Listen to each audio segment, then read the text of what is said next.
Welcome to the Flip Lifestyle Podcast, where life always comes before work. We're your hosts, Shane and Jocelyn Sams.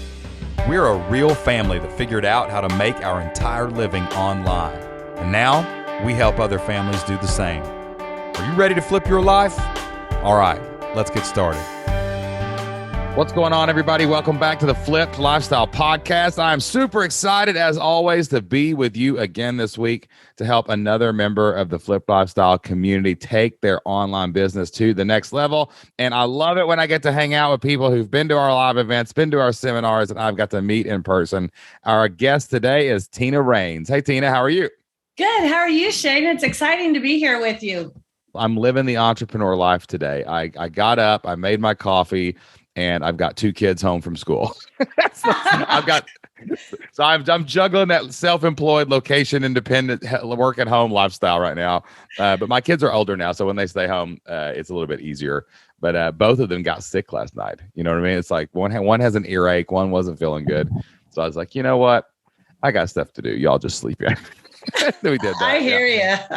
Awesome. Well, listen, I know a little bit about your story, and I know some things just where we've hung out and we've talked about your story, but I want to catch everybody up. So tell me a little bit about you and your background and kind of what brought you to Flipped Lifestyle and what brought you forward into the Flipped Lifestyle community. So my background was I was an entrepreneur all of my life. I owned a healthcare staffing firms for years, had 8 offices around the country, did that. Then I became a missionary, climbing crazy mountains like Mount Kilimanjaro and Base Camp Everest to raise funds and awareness for human trafficking projects. And so I became a missionary.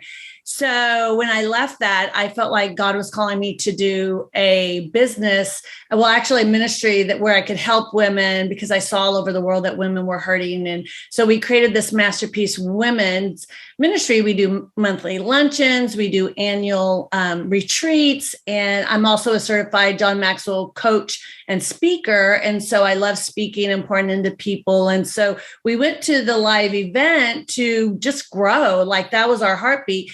And it was such a great blessing because we had already determined we were going to start our membership on Monday, but we didn't really know what a membership was per se. We just thought, okay, we're going to get together and we're going to all, work together and do our masterminds like we had done. And then I saw you and I was like, oh, no, hold it. Wait, I have to go to his class. I have to learn how to do this right. And so I have been a student ever since. I've probably listened to the stuff online in our membership, each program 10 times to make sure I was doing it well. You told me when we got on the call a minute ago, you were like, I've just been all in, consuming everything, doing it all, pushing forward. And I'm like, that's what happens when you hang out with us at Flip Lifestyle. You just get into it, right? You realize how the power of online business can scale all your reach. Now, you told me too, Masterpiece Women, though, it originally was going to be, there's coaching and things like that, but you originally were kind of going to go like for donations, like a nonprofit model. Is that what you were going to do originally? We were. So the first 2 years we were actually under a not-for-profit. And what we realized as entrepreneurs and just looking at the membership model, well, it's so much easy. Not that it's not hard work, but it's definitely easier to go and create your own sustainability model than to try to get donations every month. So that's what we're doing. Yeah. We have a lot of people who come from nonprofit to a for-profit model, and they realize very quickly that it is a whole lot easier to make money than to beg for it. There's a place for nonprofit. There's a place for donations. I think there's a place for that, but you can just do so much more. Like when you have control of the income, like you don't have control if someone donates to you or keeps donating to you, but you do have control if you make new products, market them well, and get people into your membership or into your courses or into your coaching. So like you can totally do that better with a for-profit model, and money makes the mission possible. You can do a lot more good when you have like more resources. Now you went out quickly out of the gate, like probably maybe one of the quickest ever, because at our live events, I'm always like, just throw it out there, launch it, minimum viable product, see what happens. And I don't even remember how many days it was like after the event. I think it was like 11 days or something. We get a message in the forum. You're like, I got members. I got customers. Like, what do I do with these people? Like you just went out and launched, right? And just to see what would happen. I did. And it was a little scary because all of a sudden I had these 12 members like in a week, and I really didn't have anything ready for them. I just had these old programs that were years old that I had training. So I started a mastermind. So, okay, this is going to be our deal for the next few weeks, just until we could build our actual program on the back end. And we just launched our actual program on the back end, helping women build business and ministry. Because that is just like you said, it's so much easier to build that sustainability. And one of the things when I used to work for a missions organization, my job was to help support all these missionaries around the world who were trying to build businesses to help sustain their ministries. And the ones that did have sustainability that way were so much more effective. So I'm a firm believer in doing it that way. But boy, was it like a fire hose. And then I started my podcast the next week. So then you're getting the members and you're doing the editing. And I love it. I love it, Tina. This is exactly what we want for everybody in the community. Like when you come to one of our live events, there's a lot of momentum generated. And like, you've got to take that momentum back home with you, because look what you did. Like, you came to a live event, you opened the door, 12 people joined, and you're off to the races now. And you get to talk to people and you get to see what they need. You get to see like what they want. Tell me about the fear of launching. Like, what was that? Like, where you said it was scary. Like, what was that fear when you launched? Like, was it the sending the message that it was open and hoping people would come? Or was it more like, oh no, someone came and paid, now I have to serve these people? Like what was the fear there from launching? So it was twofold for me. One was, we had this ministry. We already had, a group of women coming to our luncheons every month and coming to our retreat. In person, right? Like in person. Yeah. And so I didn't want them feeling like I was selling to them. So it was, how do I offer them these services so I had to change that paradigm of, I'm not selling to them, I'm offering them a great service, and I'm going to help all of those who are interested build online businesses or build, brick and mortar businesses. So our heart is just to help them build business so that we can expand the kingdom. That's really what we're all about. So it was the fear of selling a little bit, like fear of it was. That's so interesting though, because like, what were people going to think? Yeah. Boil it down to, it was more of, what were people going to think? I wanted to make sure they knew my heart. And so I've been trying to be very intentional so that they know, look, this is something we have to offer, but it's not a selling to try to just make money. Like, we're on a mission, but we want to help you. It's really us helping you. The fear of selling is so funny. Like, I'm not afraid to sell anything. I've learned that like, it doesn't I know. Matter. Like, right. Exactly. I sold you stuff. But like, the thing is, like, when I sell something, especially when you're confident in what you're doing for people, like that service heart, right? Like, it's not really selling. You're just giving people a chance to invest in themselves. Like, that's all it is, because freedom equals failure, or free equals failure a lot of times. If you just give things away, like people won't use it. But like, if people who pay attention, if you give people an opportunity to invest themselves, it's a biblical principle. The worker deserves their wages. Like, pay the worker. Like, that's what it says. Like, you're putting effort in, you're taking risk, you're investing, you deserve to get paid. And actually what I have found, I'm telling you, people love it when you sell to them. They absolutely do. They love it when you sell them and they see that it was worth the value, and then they go out and do something with it. Like, that's where your true fans come from. Absolutely. And like, the people who never buy, that were all worried about what they think. Oh, they were too salesy. I don't know what those people are thinking. They're just not even on the radar anymore. We need to get them off the radar. They don't even get a plane. They're just on a Jeep driving around on the ground. No radar for those people. We got to worry about the people that will pay for it. I don't even know what the thing is yet. I got to get this put together really fast. Was that like what you did?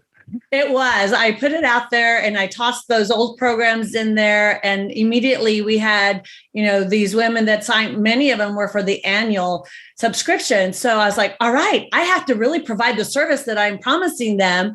And the first few weeks, it was interesting because they all signed up, and then I did the weekly working things and nobody showed up. And I'm like, well, why'd you sign up then? But I realized that they were doing the other programs. And now that we've gotten engaged and our community's gotten going, the momentum's been created, and people are starting to refer their friends. And so yesterday's first class that we did in our membership program on how to build your business, and we're doing it live not live, we're doing it on Zoom for the next 6 weeks. We had referrals from the people in our community, and it was an amazing group of ladies to coming together. They're all very passionate about and serious about building their businesses. Yeah, we thought that too in the beginning. We had 120 people join our first time we opened Flip Lifestyle. I think it was something like that weekend. And of course, that's a lot of people. And we thought, man, they're going to be here every day. They're going to show up to every call. And they weren't. They just weren't. Like the 80-20 rule worked there as well. Like maybe 10 to 20% of people were on the calls, but another 10 to 20% were in the forums, and another 10 to 20% were logging in and watching courses, and another 10 to 20% were doing something else. And like, we can't put our bias on what we think our people should do in the community. It's like, if they're paying, they're getting value. So we need to learn that. We need to ask them, like, well, you never come to a Q&A. Why do you love it? Some people might say, I like the forums. Jocelyn gets most of the value out of programs that she joins by lurking. Like Jocelyn just joined a program. It was like $300 or something for like a month. And she joined it and she was just like, I don't want to talk. I just want to listen to the recordings. She doesn't even go to the live stuff. I want to listen to the recordings and I want to see what everybody else is saying. And that's where she gets her value. So you would think she's totally disengaged, but she's not. She's lurking. And like, our job is just to give as many opportunities to our clients as possible to serve them with the material, and then step back and let them use it. They're going to use it. And if they don't like it, they won't buy it. Like they won't pay you again. I did the same thing. I registered for about 3 or 4 other memberships that did things similar to what I was doing. And I went into the programs, just kind of looked at the things I liked, the things I didn't like, what was their interaction. And I found that I could take best practices from multiple different, ways other people were doing it. And it was great value. I mean, like you talk about all the time, learn from those who've gone before you, learn from the experts. And, we just have to be a few steps ahead of them. So I'm a few steps ahead of all the women that are in mine. And I'm learning from all of you who are a few steps, and some of you big steps ahead of me. That's right. That's right. What was the biggest obstacle getting launched? Like, was there anything tech-wise or anything like that? Like, are you still struggling with any tech stuff right now, or any kind of external things? Like, do you have other people? Do you have partners? It sounds like. Do you have people that you're working with? So it's interesting. My greatest obstacle was the technical. That was for sure. I had no idea what I was doing. I'm texting Jocelyn, what microphone do you use? What headsets do you use? What do you? I had no idea how to do it. I have a course now about that, by the way. I just updated my podcasting equipment list. So I wish I'd had that when you were starting, but it's there now. It is totally there now. Jocelyn was really good to share that with me. And she gave me the GarageBand, all the things. So I said, okay, so I did that. But what transpired was I had decided I'd get a VA, a virtual assistant, and I had all these offers from the Philippines, and one thing led to another. I reached out to the missionary that I worked with who led in the Philippines, and I have 4 of her nieces working for me as virtual assistants. They each have their specialty. One does my podcast. One does my my social media promotions, my background staffing. So I'm all about being an entrepreneur. So now I've trained them up. I have another one starting next week. And I'm going to be able to offer to all of my women in my program virtual assistant services. And I partnered with another group who does a website. And so she's going to be an affiliate and do the websites for my ladies. So we kind of have all the dots secured for them of if they want to start something, they won't have to do it like you and I did. Similar to what you did. You said, okay, you need a website. Here's your full package. And it's That's exactly right. So beneficial to do it that way. So that's what I've been working on too, on top of everything else, is creating my little staffing for, and the back end for the ladies to have all the tools they need to be able to build. That's pretty awesome that you turn, this is entrepreneurship 101, people, if you're not listening. Is turning obstacles into opportunities, right? Like, oh, I need someone to do this for me. I need someone to do this for me. Wait a minute. I could also offer their surplus hours to my clients so that I can make money off of that. And we would have these services, right? So that even though tech was scary and you were trying to figure it out, you're like, well, I'm gonna roar through this and then turn this into something on the other side that other people can use. Well, and it's such a neat thing because the girls, they were offering me like these crazy low amounts of money. So when I asked my friend, what's a fair price there? I don't want to have someone helping me that it's not a fair price. So we're paying them a fair price. We're not keeping a whole lot. And it's still a great price in the US. If you can get a virtual assistant for $10 to $15 an hour, it's a huge opportunity for us, but it's a great opportunity for these girls in the Philippines who are well educated and they're excellent at what they do. The Philippines also, their whole economy is based on that. They've trained tons of people to be virtual assistants and customer support and like all these things because they realized it was a need. It's like we're used to here. But when you pay them there what they ask for, right, which might seem crazy here, like that you can get someone to work for that, that literally puts them in like the upper middle class or higher tax bracket in their place because it's like it's just the wage. Money doesn't work the same everywhere, right? Absolutely. Yeah, and we have the U.S. dollar. We're very fortunate that we have that. So that's really cool. Any other obstacles or fears like holding you back right now? Now that you've got this thing, you're sitting on around 20 people in it. You're starting to kind of grow. Like anything else, like what's any other obstacles like holding you back or right now? Like what's your biggest pressing concerns? So the obstacle that I ran into this month that had been pressing, but I kind of kept pushing it off was really the marketing. Am I ready to do the marketing? What are the key, keyword searches? What are the, so I went back and watched your keyword search training multiple times. And those types of things now we're ready. Now we have a program. So now the real launching out into the universe to get more people, because I didn't want to do anything without doing it excellent. So I didn't do a hardcore press. I just did my, immediate people. But now the obstacle is, okay, how do I market this? How do I go out and do the keywords, And so I hired somebody to help me that's in our Masterpiece Women community. So okay, let's do a trade-off here. So yeah, but let's talk about strategy first. Okay. So everything starts with content online. Well, actually online and offline now. If you're not a content creator on social media, your in-person business is going to go out of business. You got to do something to create content. So like, what is your current content strategy? Like, I know that you are doing a podcast, but have you thought beyond just get it recorded and launched? Like, what is your core content strategy for the Masterpiece Women product? So currently it's based on all the program that we just launched. So this month, all of our podcasts, they're telling their stories. They're all entrepreneurs. We're adding value to the women to be able to really see how to launch a business and what are the things you have to overcome. But we're being very intentional. So this month, because we're focusing on the beginning of starting our business, the idea, how do you think big, dream big, overcome the fears, all that goes with really launching a business.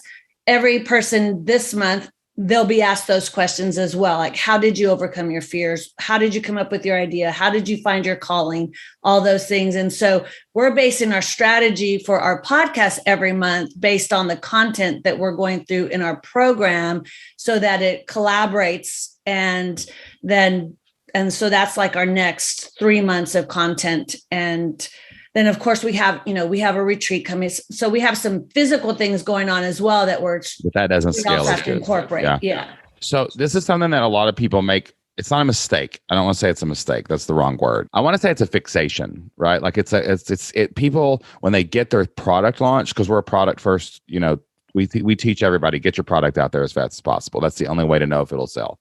And you've done that. But then you go to the content part, and content marketing feels like, well, if I just record a lot of content and I focus really hard on what the actual podcast covers and I look at the format, look at the flow, then, that'll be enough. But that's not really, that's the creation of your content, but it's not a strategy. We got to change that question to, okay, wait a minute.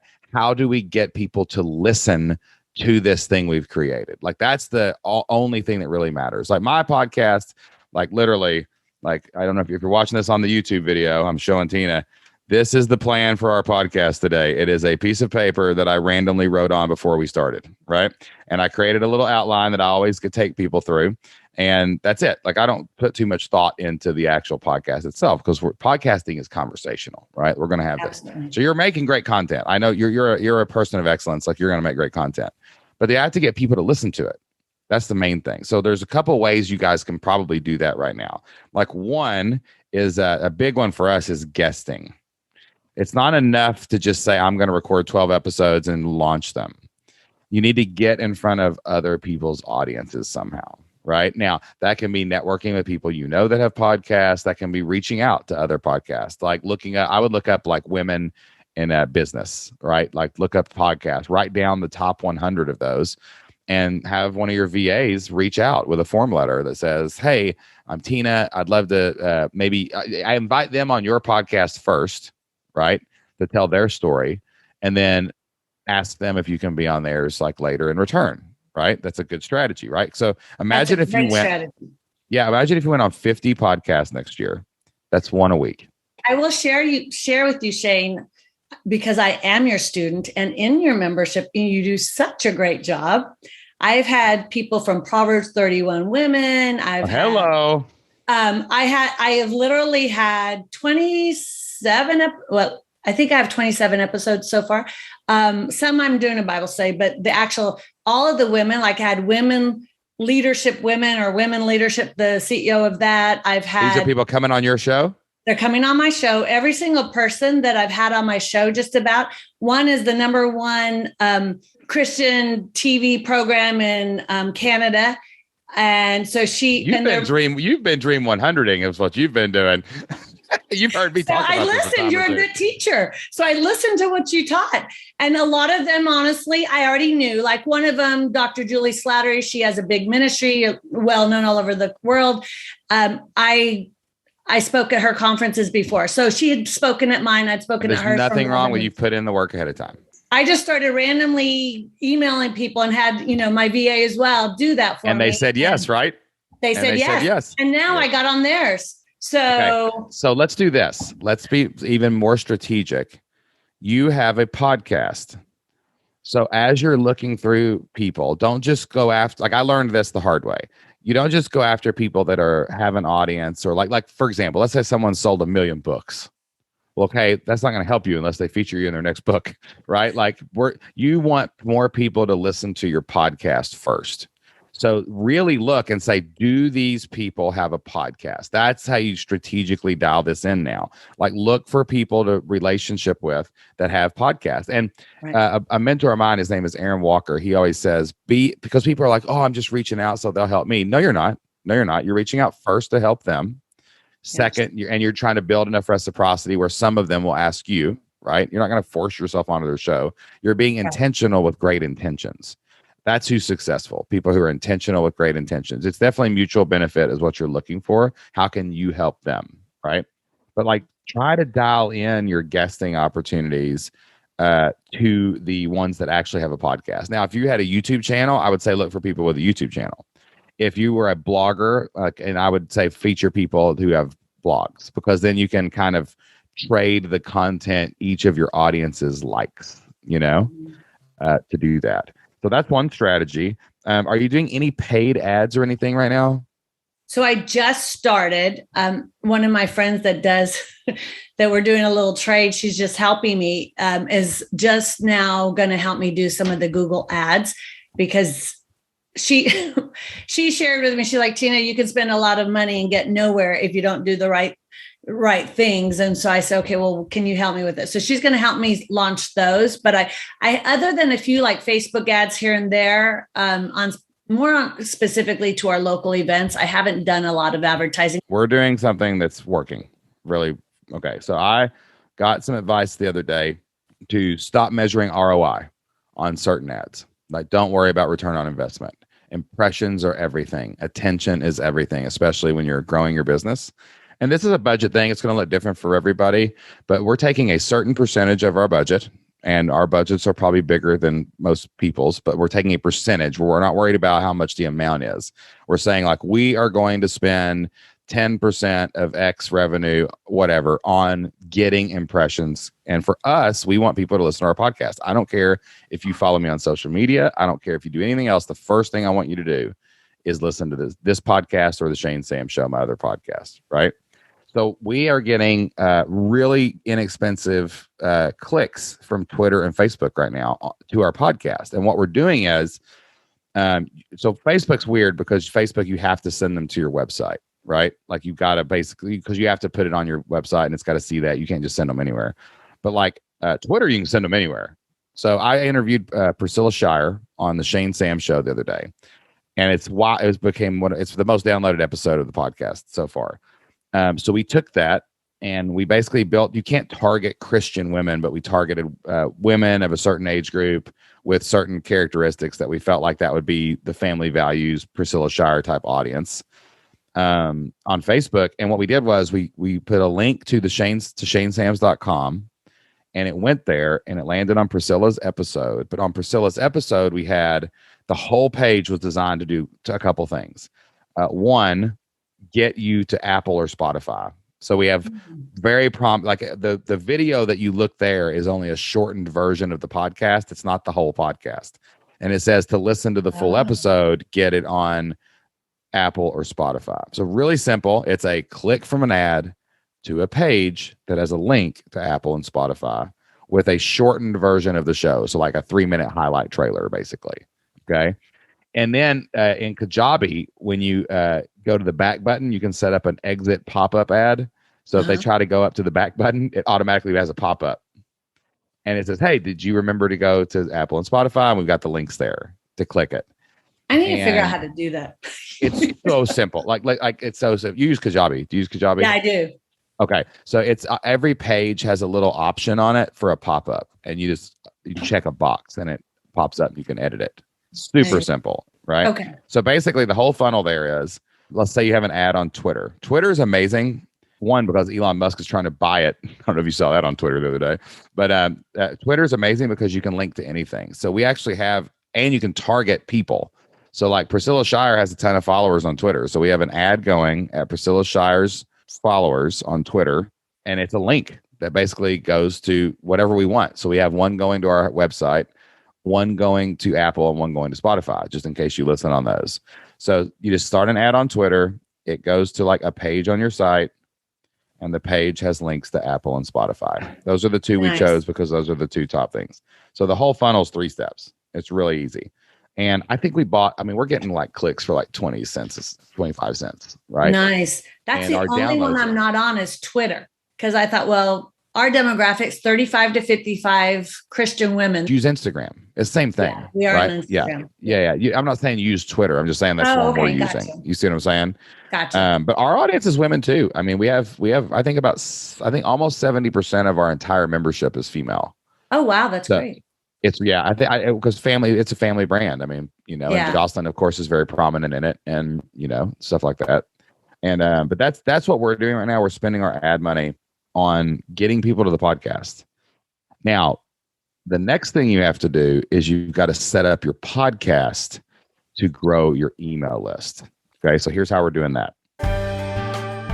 Hey guys, I hope you're enjoying this interview with Tina Raines. Man, we are in a deep discussion now. I hope you love that podcast strategy. If you've got a podcast, you can go out and use that to grow your podcast audience too. Tina and I had a great conversation on what to do after they click the link, after they go to your podcast, after they listen to your show. How do you get those people to move over to your email list? How do you get that list to grow so that you have an audience where you can sell things to them? If you want to hear the rest of this conversation, it is available for Flipped Lifestyle community members. All Flipped Lifestyle community members get the full version of the Flipped Lifestyle podcast, and you can get early access to the podcast every single week as well. All you have to do to join our community or check out what we have to offer is go to flippedlifestyle.com, and you can hear the rest of this conversation with Tina Raines. All right, so Tina, if you do all that, if you go get the podcast to grow and you do what I just told you to do on your emails, that'll grow the list, which will give you people to sell. So that's pretty awesome. Listen, hey, thank you so much for being on the podcast today, because I know it can be a little nerve-wracking to be vulnerable and open and transparent, especially as a new business owner. But man, you are killing it. I mean, out of the gate, like coming out of our Income Surge event, a week later, get members, start building it, get momentum. And you said you got to 20, and now it really is like when you focus your attention on all the marketing, like this thing's going, you haven't even marketed yet, really. So when you start marketing, that's when everything is going to grow. So thank you so much for coming on and sharing today with all the Flip Lifestyle listeners. Thank you, Shane, for all that you do for our team and for all the knowledge that you shared with us. So we wouldn't be where we're at right now had we not attended and learned so many great things and continue to grow and learn from you. So thank you for all you do. And I look forward to coming back next year with a great report on where we're at then. Oh, yeah. You're going to be our next great success story. I can feel it. All right, guys, that wraps up my interview with Tina Raines. Man, what an awesome action taker in the Flipped Lifestyle community. She did not mess around. She just went out there, launched, got members, is growing, and now she's going to start marketing so that she can make this thing go to the next level. And she's going to keep taking action inside of the Flipped Lifestyle community. If you would like to start your online business journey, we would love to help you do it. All you have to do is go over to flippedlifestyle.com. That's FLIPPED lifestyle.com. And you can check out all of the amazing training courses, programs, and community resources we have for new online business owners. We've helped thousands of people start, build, and grow online businesses, and we'd love to help you do the same. We've got a ton of free resources at flippedlifestyle.com, but you have to take the first step. You've got to listen to this podcast, get off here, and go to flippedlifestyle.com. Tina's experiencing great success. Thousands of other people are succeeding in online business right now. The only reason you ain't doing it is because you ain't trying it, and we will give you all the tools you need to get started over at flippedlifestyle.com. All right, guys, before I go, I always love to leave you with a Bible verse. I love the Bible, man. It gives me a lot of inspiration and motivation. There's a ton of stuff in there, not just about life, but about business, about money, about success, about leadership, about all the things that we're trying to do to make an impact here on this earth. And I'm actually going to read you a longer passage today because I think it fits perfectly with Tina's story. It's Ecclesiastes 11, 1-6. This is one of my favorite passages in the entire Bible, and it's all about taking risks and making investments. Ecclesiastes 11, 1-6 says, ship your grain across the sea. After many days, you may receive a return. Invest in 7 ventures, yes, in 8. You do not know what disaster may come upon the land. If clouds are full of water, they pour rain on the earth. Whether a tree falls to the south or to the north, in the place where it falls, there it will lie. Whoever watches the wind will not plant, and whoever looks at the clouds will not reap. As you do not know the path of the wind or how the body is formed in a mother's womb, so you cannot understand the work of God, the maker of all things. So sow your seed in the morning, and at evening let not your hands be idle,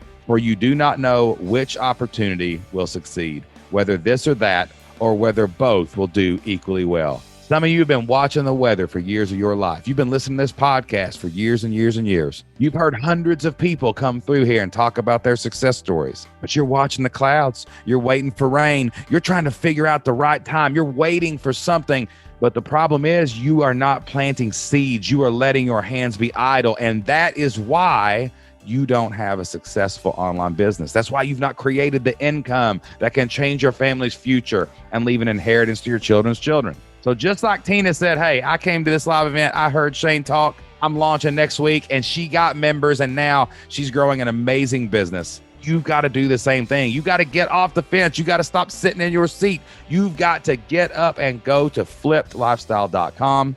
You got to start your journey. You got to keep taking your next steps until you reach the finish line. And we're going to be there every step of the way to help you do it. So as always, guys, thank you so much for listening to the Flipped Lifestyle Podcast. If you love what we do here at the show, man, the show is growing so much. Our community is growing. We need your help to keep this momentum out in the marketplace. Do us a favor, man. If you love the value we bring to you every single week, please go to Apple Podcasts, leave us a 5-star review. Or if you listen on Spotify or another app, make sure you follow us, make sure you download episodes, and hey, give this a share on social media. Tell all your friends what you love about the Flipped Lifestyle Podcast. And you know we will keep bringing you great shows every single week right here at Flipped Lifestyle. And until the next time I talk to you, don't be idle. Get out there. Take action.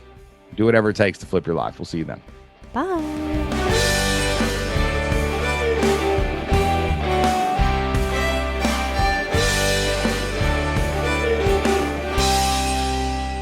Podcasts are my favorite part. They are so fun. And we've had the most cool women on. And it's just been like, this is so fun. Why didn't I do this 20 years ago? I love that part of it. It's almost cheating. I swear it is. It's like podcasting is a cheat code for life. Like, one, it's extremely fun. It's good for extroverts and introverts because they're usually like solos or one-on-one conversations, right? So anyone can podcast. I'm on camera right now, and we do record on our video, but you don't have to be on video. So some people don't like to do that, right? But just as a tool to talk to amazing, great people and have conversations like we just had, there's nothing that's ever existed like this. I heard a guy the other day say, podcasts right now, like more hours are being spent on podcasts than almost anything else. right now. Yeah. Like, it's like videos on YouTube, podcasting. Like, people are listening more than they're reading because it's easier to consume.